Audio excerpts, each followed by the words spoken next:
Good afternoon, everybody. Today I decided to make this video to talk about some of these things I've been posting on my social media platforms. Um, Recently, I started talking about a lot um, about the changes going on all over the world. You can bear me witness that a lot of things are crumbling down. The systems of things as we know them before now are crumbling down. A lot of things are changing. And I often ask this question that if these things that are changing, what is now expected of us? So, what is expected of us is a radical paradigm shift. We have to shift also in the ways we've been living our lives. Our old ways of living and being in this world will no longer do. We have to also change our old ways of being, and which I normally describe as old operating system, and adopt a new operating system, which is about living a more compassionate life, which is basically love consciousness, living with love consciousness. So, um, everything as we know it, the way they are changing with amazing speed. So that means we are expected to also change with them with amazing speed. So if we are going to change actually, and like I said earlier, if our current paradigm is going to change, if there is going to be a shift in this our current paradigm, there are a number of things we need to know, which is one of them is the nature of our reality. The nature of our reality is in such a way that what how we see things are not actually the way they are. There are a lot of underlying, or should I say, things that are above, or in fact, things that are hidden that cannot be seen, or that cannot we cannot know with our five senses. There are a lot going on. We are There is a bigger thing going on here. We we are part of this something that is very, very, very, very big that you cannot even begin to fathom with your understand with your mind. So basically, there are five things we are going to understand if we are going to also make this shift. One is nature of our reality. Two is about fear of impermanence. Three is about grasping and clinging to things. Four is about identification with false, constricted, and mental self. That is our ego self. Then the fifth one is fear of death. But I'm going to talk about the number one, which is the nature of our reality. So if you are going to make this change, we have to understand the nature of our reality and how things are, not the way we actually view them. So we have to understand that um, the world returns to us, or our reality in such a way that it is about how we perceive things to be. So what I mean by that is that it is our perception of things that returns to us as our reality, as our realities. So your nature of our realities in such a way that there is a very, very, very fundamental um, relationship between the mind and the matter. So you have to understand how your thoughts, your words, and your actions impact on things and the things that you see in your life. There is always a very big relationship between what you see in your life and your thoughts, your ways of being within. So now this new imaging system demands that we live from inside out. It's against how we've been living from outside in. What this is saying is that nothing outside of us will make us happy. Nothing outside of us can break us. Nothing outside of us is the determining factor to who we are or what we will become or anything. So what this is saying is that we have to get our within in order for our outside to become orderly too, um, because there is a heavy relationship. In fact, our within is always in equilibrium with our without. So what is this trying to tell us is that our thoughts, our actions, and our ways impact on things we see in our lives. So what you think about repeatedly, and focus of over a period of time, you will actually begin to believe, and what you believe will become your reality. If you can remember what the Bible says, um, whatever when you pray, whatever things you ask when you pray, believe that you receive them, and you will have them. So there is something powerful about our beliefs. Whatever you believe to be true for you, whether it is negative or positive, you always have. So this is very, very important. Understanding that what you think, it starts from your thought. What you think and believe becomes your reality. It is not about controlling the reality already outside, but about controlling how you think. So the whole essence of this whole thing is about now bringing consciousness into what we think, how you think, your emotions, your feelings, your memories, your imaginations, doing them consciously, knowing that they are the things that work in your life. They produce the realities you see in your life. You see in your life. So it's now wiser to actually think consciously by directing your thoughts the way you want them to be, thinking on the things you want and not thinking or focusing on the things you don't want. Just like Paul admonished us in the Bible, whatever things that are lovely, things that are of good report, think on those things. So you actually have a choice over what you think about. You have a choice over what you think about. Before I used to think that thoughts just happen. No. In as much as they come, but you still have a choice to focus on what you want or what you want to think about. So now, knowing that your thoughts are very, very, very, very powerful tools that you use in creating your reality. You are a creator, yes, you are a creator, and you use your thoughts, words, and actions in creating your reality. So that is why it is very, very, very, very important to be aware and be very, very conscious of the things that are going on within your thoughts, so this your thoughts, your actions, and everything, so that you would direct them to your benefit. Remember that I said earlier that whatever you think about on and off, even what you say, even how you act and believe them, they will become your reality, and that is how you create your reality. Now, these thoughts you believe, whether they are positive or negative, will always come to pass in your life. So when they are positive, they are working for you, you're happy. But when they are negative, they are working against you, and they are called limiting beliefs. So when they are negative, that means those beliefs were reached through um, invalid conclusions or false conclusions. So some of the limiting beliefs we normally have are maybe I am not lovable. I am, all those self-diminishing beliefs we have, such even the most popular one, um, money is the root of all evil. We often think that um, having money is a product of luck or anything, maybe favor or something like that, not knowing that some of our beliefs we adopted even when we were small are the things jeopardizing or working against us now. Then it doesn't matter, like when the limiting beliefs are working in your life, it doesn't matter what you believe now or want now. It will be like a contradiction. You want this one now, then this one is jeopardizing it. So what you believe what you believe about yourself, whether negative or positive, will always work against you. So what you have to do is to clear off your limiting beliefs. Clear off your limiting beliefs by changing.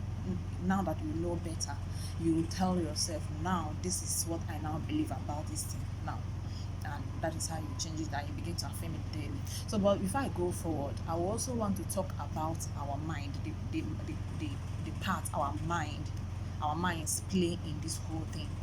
Now, you can't talk about thoughts without talking about mind, belief, and all those things. You can't talk about them separately without talking about our minds. So, the mind, I really love the mind. It's a very, very, very beautiful thing. So the mind is divided into three parts. One, conscious mind, the subconscious mind, and the superconscious mind. So in this video, I'm not going to talk about the subconscious mind. It's for another day. So I'll just briefly talk about this other two. Our conscious mind is the conscious part, just like the name implies, that we use in doing stuff. I'm actually using my conscious mind. You use your conscious mind in reading, understanding things, logic, reasoning, and all that.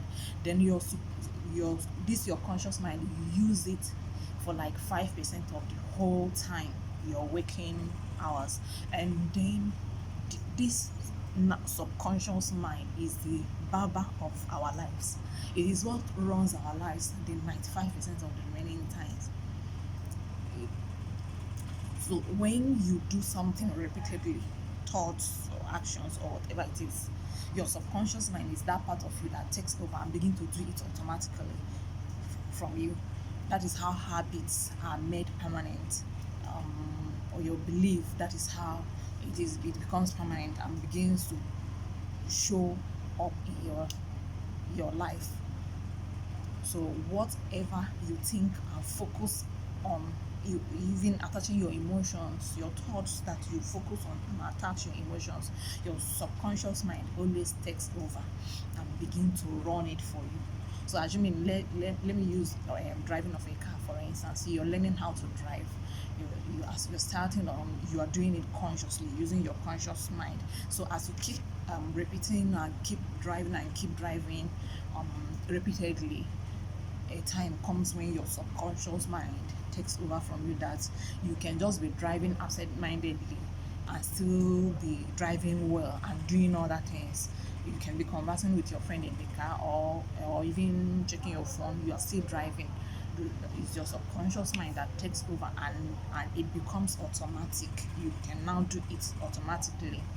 It just like just any skill you learn, that is how you now begin to do it automatically. So that is the subconscious mind that takes over from you and helps you to be able to do it automatically. So this subconscious mind is very, very important because it takes over our most the thoughts we focus on more and makes it permanent. So this is how poverty is perpetuated in people's lives. This is also how riches are perpetuated in people's lives, because how you think about poverty, your relationship with poverty, what you believe about riches and all that is what you actually pass on to your children. When you hear it's a subconscious thing, you may not say it, but this is how your children will perceive you, because it is what is coming out of you. You know, life is energy. Everything is energy. Forget about this flesh and everything, the bones. Everything is energy vibrating at a particular frequency. So it is the level of vibration, the vibratory frequency, that determines if something is solid, liquid, or in gaseous state. Or that is how even spirits, we are spirits, having a human experience. Even spirits are energy vibrating at a particular higher frequency. So why this is important for you to know that everything is energy, and the energy vibrates, everything vibrates at a particular frequency, is to now understand the relationship between what you see in your life and who you are. So at any particular level of vibratory frequency you are, that things that are at that level of frequency will always be attracted to you. So the things you see in your life, you're actually creating them by your vibratory frequency. So this is how your children perceive who you are, because it is who you are you actually give to the world, not maybe what you see or all those things. So this is how your children, you can be telling your children another thing and you are another thing. It is not what you say to them that they will know and believe it is. That thing you are, they are perceiving at the core of their being. That is what they will take up. This is a free one for our parents. So if what you want to tell your children to do, be that first before you tell them. So you don't even need to tell them, they will just be that. You will see it be them being that. So this is how poverty and riches are perpetuated, because what poverty is not a state of not having money, it's a state of mentality, it's who you are. Then being rich is something that is who you are. You feel rich, you think rich. Poverty, you also think poverty, you feel it. And if it is who you are, the core of the belief, then that is what that is somehow your children will begin to things will always not work out in such a way that they will become rich. Even if they become rich, something will always happen for them to fall back. But now the good news is that any level, wherever you find yourself, whether the subconscious mind has made it permanent or not, you can easily break out of it. You can not easily, you can break out of poverty mentality and enter into being rich mentality. You can break out of any situation. You can break out of sicknesses into health and all that. So it takes a lot of work, and it's still this subconscious mind that will help you. And this subconscious mind is a lot of people they define it as a motor without direction. That means it can serve you in any way, whether positively or negatively. So what you do is to begin to direct your life, begin to direct your thoughts from poverty thoughts into riches thoughts. You don't need to have the money or see it. This is where it gets confusing to a lot of people. This video is becoming too long. I think I will end. Yeah, then let me just finish what I'm saying, then I'll end it. Then this is where it gets confusing. People will always say that um I need I have to say it the way it is so that people will know what I'm going through and help me. But since you started saying it the way it is, or who and who accept, so it's not like you're denying what is there.